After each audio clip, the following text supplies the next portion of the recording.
Hey, welcome back. Jadi setelah lama nggak upload video, jadi kali ini aku mau kita nggak main game lagi, tapi kali ini kita mau ngebahas aku mau sharing pengalaman lah. Jadi video ini kita mau ngebahas pengalaman pas aku jadi caster atau shoutcaster di game PUBG Mobile. Langsung aja mulai. Oke, jadi di video ini yang pasti kita pengen tahu ya apa itu jadi shoutcaster atau caster. Terus nanti kita juga ada aku mau ngebahas kenapa aku bisa jadi shoutcaster atau kepilih jadi shoutcaster itu. Terus nanti juga pastinya ada pengalaman selama aku jadi shoutcaster itu. Terus nanti juga ada keluh kesah suka duka pas jadi caster. Dan nanti akhirnya juga ada mungkin beberapa hal yang aku dapatkan selama jadi shoutcaster. Dan pastinya terakhir ada evaluasi dan mungkin ada sedikit tips dan trik dari aku sih untuk kalian yang pengen jadi atau pengen nyoba-nyoba aja jadi shoutcaster. Jadi kita mulai aja lah. Dan pastinya di bawah nanti di deskripsi bawah nanti ada timestamp untuk kalian yang misalnya cuma pengen kebagian untuk kalian yang misalnya cuma mau kebagian pengalaman atau cuma mau tips dan trik dari aku, silahkan nanti aku taruh timestamp aja di bawah biar kalian bisa kayak yang mau kalian lihat. Oke, jadi yang pertama kita mau tahu apa itu shoutcaster atau biasa disebut caster. Jadi ini aku ngutip dari nasef.org. Shoutcasting refers to the running commentary of esports matches that is intended to both entertain and inform the viewer, and it is a crucial part of what makes esports so engaging. Jadi intinya kalau di Indonesia kan itu kurang lebih jadi kayak shoutcaster atau caster itu adalah komentator di pertandingan e-sport yang tujuannya untuk menghibur dan memberi informasi tentang pertandingannya ke e-sport dan juga merupakan salah satu peran penting dalam e-sport yang membuatnya menarik. Jadi intinya kalau kalian yang suka sepak bola atau yang basket atau pertandingan olahraga gitu lah kan, kalian pasti tahu di dalam pertandingannya pasti ada komentator. Yang kadang kalau misalnya komentatornya seru itu pasti juga kayak reaksi dari penontonnya itu juga pasti pada bersorak-sorak gembira gitu, kayak aku bukan fans bola sih, tapi gitulah pokoknya. Oke, selain itu jadi di e-sport itu setahu aku ada dua macam caster. Biasanya kalau duo caster itu atau dua orang yang jadi caster itu satu orang ngambil peran sebagai aku nggak tahu sih namanya apa, tapi mungkin nanti di sini bisa muncul namanya. Yang pertama itu orang yang jelasin ke penonton itu apa sih yang dilakukan pemain ini di gamenya. Misalnya kalau di game MOBA, misal di Dota 2 atau di League of Legends itu kalian kan pasti ada yang pakai skill, ada skill 1, skill 2, ulti itu. Nah, jadi pas misalnya di war itu nanti si caster pertama ini bakalan ngejelasin skill apa yang digunakan untuk melawan ini. Sementara satunya aku juga nggak tahu, sorry banget, aku masih awam. Nanti muncul di sini. Jadi satunya itu orang yang menganalisa atau menganalisis. Kata yang bener apa sih? Aku nggak tahu. Ya intinya itulah, menganalisa atau menganalisis selama pertandingan. Jadi misalnya kayak di game PUBG itu kan misalnya turunnya nanti gimana, kenapa pemainnya turun di sini, terus nanti pas playzone-nya berkurang itu gimana sih prediksi caster terhadap para pemain yang itu. Ya intinya lebih ke menjawab pertanyaan kenapa dan bagaimana kalau si yang kedua tadi ini. Terus yang kedua, background kenapa kok aku bisa jadi caster. Jadi sekitar pertengahan Februari kalau nggak salah itu kan ada kayak event gitu internal jurusanku ilmu komputer gitu. Nah terus tiba-tiba teman satu angkatanku tuh ada yang nanya, ada di sini ada yang main PUBG Mobile gitu enggak? Karena dulu aku di SMA pernah sempat main kayaknya sekitar cuma 1 tahunan, habis itu udah nggak main. Nah jadi aku iseng jawab aja tapi dulu, karena sekarang kuliah dan nggak main gitu sih. Nah terus akhirnya habis iseng jawab tuh tiba-tiba yang nanya tuh kayak nge-PC aku sorenya gitu kan.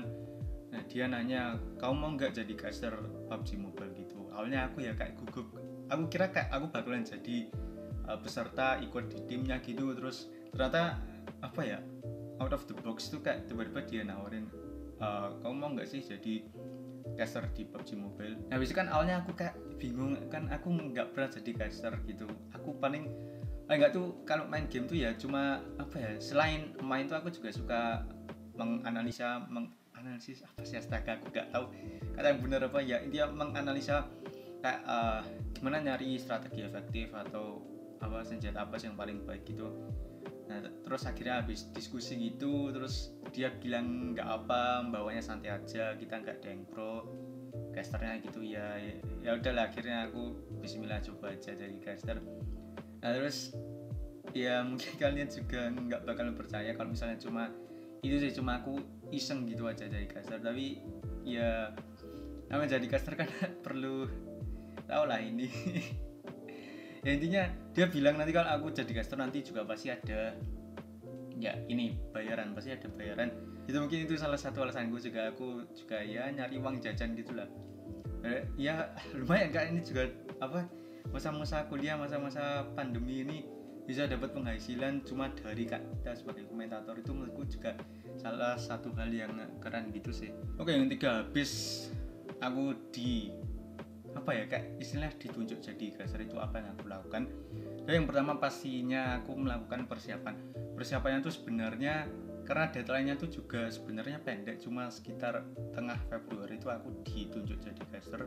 Dan sebenarnya aku nerima juga sih, aku jadi caster. Habis itu pertandingannya tuh sekitar kalau nggak salah pertengahan Maret gitu sih, jadi cuma 1 bulan persiapan, dan itu pun aku merasa kurang banget. Nanti aku mungkin jelasin alasannya di bawah lebih lanjut di videonya. Jadi selama persiapan yang aku siapin tuh sebenarnya cuma nonton turnamen gitu saya, karena pas itu kan juga lagi ada turnamen PUBG kalau nggak salah, PMGC, PUBG Mobile Global Championship kalau nggak salah itu namanya, itu lagi ada. Dan ya akhirnya aku nonton itulah untuk persiapan, maksudnya daripada ngedengerin biasanya kan kalau turnamen apa e-sport gitu kan orang-orang pada kayak pengen ngeliatin gameplay yang gitu, tapi sini karena aku tugasnya sebagai caster bukan sebagai pemain, jadi aku lebih memperhatikan kayak casternya ngomong kayak gimana dia, ya intinya gimana dia jadi casternya gitulah. Selain itu aku juga install ulang PUBG Mobile ke dalam HP ku, paling gak main dikit gitulah, main PUBG Mobile dikit biar otakku juga balik nyambung ke PUBG Mobile. Dan bahkan ini aku sampai beli apa sih namanya yang L1R1 bener nih aku.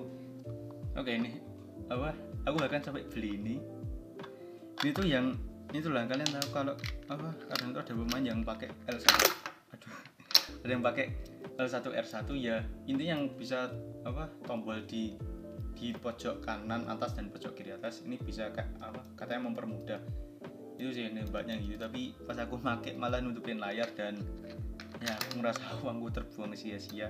Tapi nggak apa lah, ada kotaknya nih, kotaknya mirip apa, loot box gitu game PUBG. Oke, lanjut keempat, itu pengalaman pas jadi caster. Jadi pas hari H nyampe ya akhirnya ya let's do this. Jadi intinya pas hari H itu mulai itu ya, awalnya pas pembukaan tuh aku gugup sih, kayak apalagi itu kan tanda dari panitia tuh kayak kurang itu. Jadi pas live tuh aku kayak minim banget tahu kapan live kapan enggak. Jadi ya akhirnya kayak diam selama beberapa detik gitu sih sebelum sadar kalau live itu. Nah, aku mau ngejelasin lagi tentang ya mungkin hal-hal teknis yang aku alami selama jadi caster. Nanti lebih lanjut di videonya, kalau kalian mau skip ini juga nggak apa, tapi justru ini sih yang kalian mau nyari kan, pengalaman jadi caster gitu.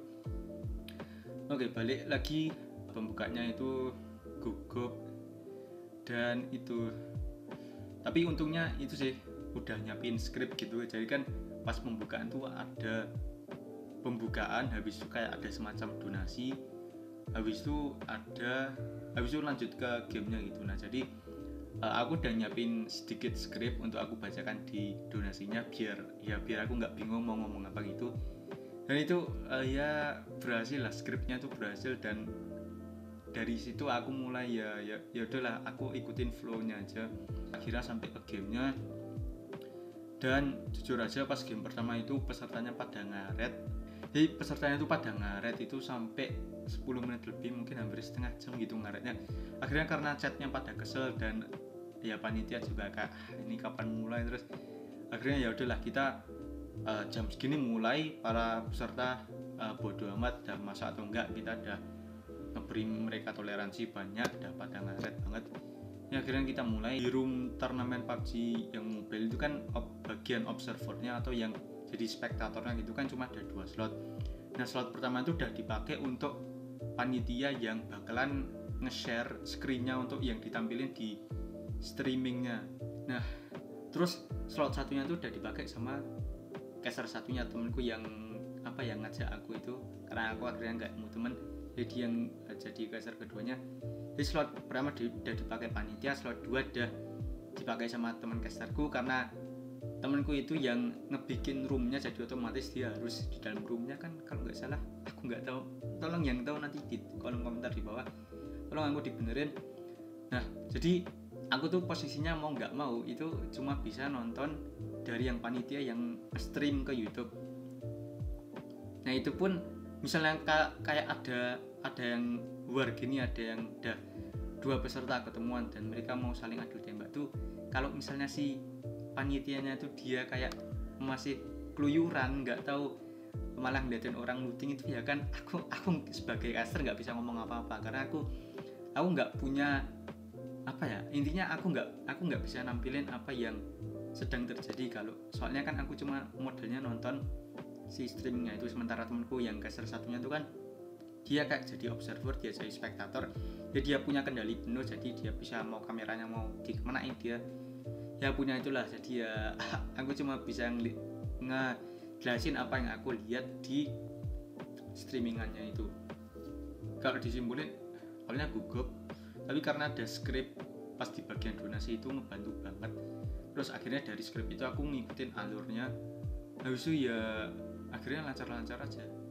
Kayak misalnya kayak gimana ya analoginya tuh, kayak kamu baru ketemu sama orang ini, kalian sama sekali nggak kenal, nah terus tapi setelah ngomong-ngomong, ya walaupun ngomongnya pelan-pelan itu, tapi lama-lama kelamaan kan jadi akrab, terus jadi enak ngomong. Ya intinya gitu sih kak, jadi caster awalnya kalau misalnya kalian gugup nggak apa, tapi lama kelamaan ya kalian bakal have fun aja lah jadi caster gitu intinya. Oke, mungkin ini udah agak ke terakhir. Jadi gimana perasaan aku setelah jadi caster? Yang pasti ternyata seru juga, maksudnya di e-sport tuh ternyata posisi lu tuh nggak cuma sebagai pemain pro, tapi juga bisa jadi caster, bisa jadi komentator. Dan menurutku kalau misalnya kalian lebih ke arah analisis apa, astaga, dari tadi aku kebingungan ini. Intinya kalau kalian lebih suka menganalisa kayak permainannya terus tentang gamenya, itu menurutku nggak ada salahnya kalian nyoba jadi caster, karena caster itu memang butuh game knowledge yang luas. Jadi wawasan kalian tentang gamenya itu benar-benar harus di atas rata-rata, karena kan kalian bakalan yang ngejelasin ke penonton gitu apa sih yang sedang terjadi di pertandingannya. Ternyata capek juga ngomong, kalau nggak salah itu pertandingannya tuh berjalan 3 jam, walaupun ada istirahat setiap habis matchnya itu tetap aja 3 jam. Lu ngomong 3 jam tuh bakalan kerasa capek, dan kalau nggak minum itu juga bakalan serak gitu suaranya, man. Jadi kalau bisa kalian nge-cash jangan lupa bawa air minum, terus jangan paksain diri. Misalnya kalau kalian benar-benar udah nggak kuat, minta teman kalian ngegantiin sementara kalian misalnya mau ngambil mau minum, atau mungkin mau batuk-batuk dulu ngeluarin riakan gitu, nggak apa, masih teman kalian bisa cover. Karena oh ya, terus bayarannya tadi aku bilang di awal nominalnya nggak gede, tapi gimana ya, perasaan kalian habis nerima job, habis itu dapat bayarannya itu, aku nggak bisa jelasin, tapi satisfying banget. Di segmen kali ini aku mau ngebahas itu sih, kayak hal-hal teknis selama yang aku jadi caster di event ini. Jadi pertama aku nggak tahu udah jelasin ini di awal atau belum, tapi pesertanya itu kalau misalnya di turnamen PUBG itu kan biasanya bentuknya squad, dan satu squad diisi 4 orang itu, jadi lobbynya penuh 60 bagi 4, nggak tahu 16 tim ya kalau nggak salah. Nah sementara di turnamen kali ini tuh karena pesertanya juga kurang banget, itu totalnya tuh kalau nggak salah sekitar 11 peserta, 11 dari 60 peserta. Kayak lu ngebayangin turnamen PUBG pesertanya cuma 11 dari yang maksimal 60 tuh kayak sepi gitu loh. Jadi bro, 11 peserta di area map yang luas banget itu kayak ya lu bakalan ngediem sampai paling enggak playzone yang kedua tuh muncul. Ya pas mulai agak sempit itu bakalan baru kelihatan aksinya gitu. Nah terus yang kedua tuh juga tadi kayaknya aku udah jelasin. Jadi pas dah live itu kayak minimal banget aku minimal banget tandanya kalau udah live. Jadi cuma panitianya dalam bahasa yang pelan banget itu cuma bilang oke, kita udah live gitu. Terus ya mau nggak mau aku yang ngedengerin atau nggak ngedengerin tuh ya kayak bingung ini udah mulai atau belum sih.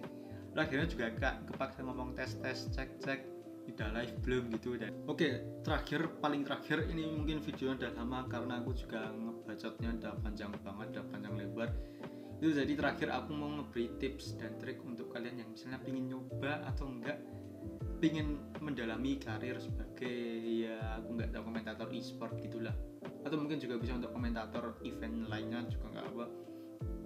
Oke, tips pertama, pastiin kalian ngomongnya lancar. Ini mungkin terdengar sepele tapi please kalian yang bakalan jadi kalian bakalan jadi voice of the match.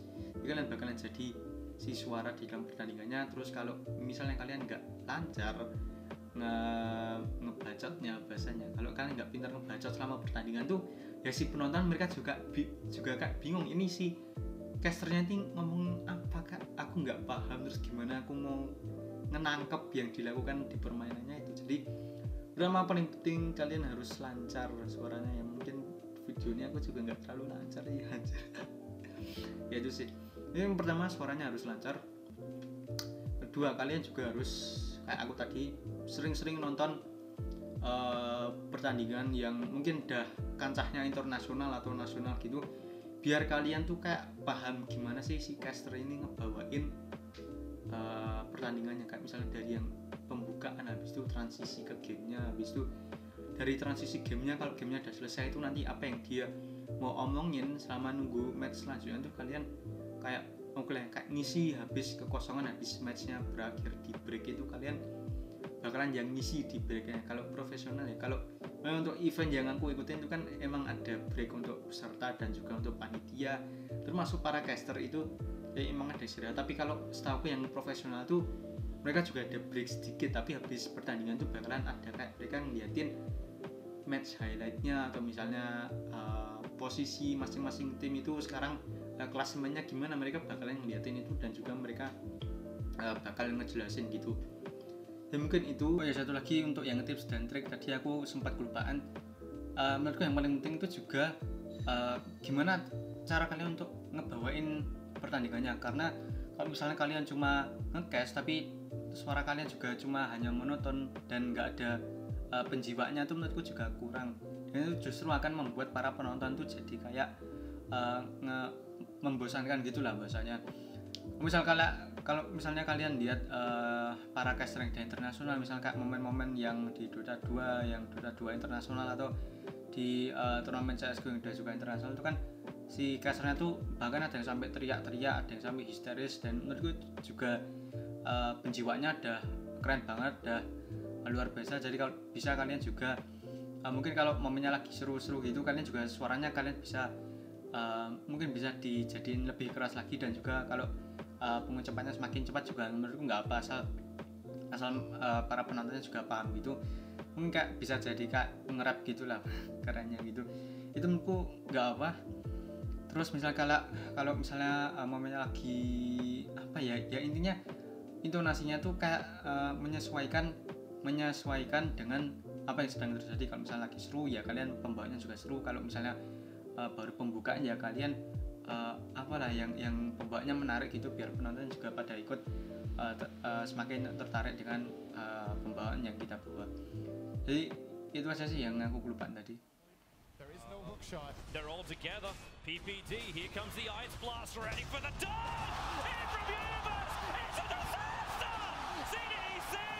They're gonna get wiped from the face of the earth, apart from aggressive. He'll jump out, but the wombo combo perfectly hits from Evil Geniuses, and now they will take... Oke, udah sampai akhir video ini. Mungkin videonya mungkin 15 menit lebih. Udah ngomong banyak banget. Ya intinya itu sih, aku cuma mau ngebagi pengalaman. Mungkin kalau kalian yang belum punya pengalaman jadi shortcaster atau yang pengen nyoba jadi caster, mungkin ini bisa ngebantu ya. Harapannya bisa ngebantu buat kalian yang belum pernah nyoba, atau aku ulangi lagi yang pengen nyoba. Semoga ini bisa ngebantu. Mungkin kalau kalian yang menghargai karyaku bisa juga subscribe, jangan lupa untuk klik tombol like-nya. Terus kalau kalian suka dengan apa yang aku omongkan saat ini, kalian juga bisa share videonya biar teman kalian, orang tua kalian, terus siapa kayak guru kalian, pacar kalian yang mau nonton silahkan, boleh banget di share. Terus mungkin akhir kata dari aku itu aja. Jadi habis.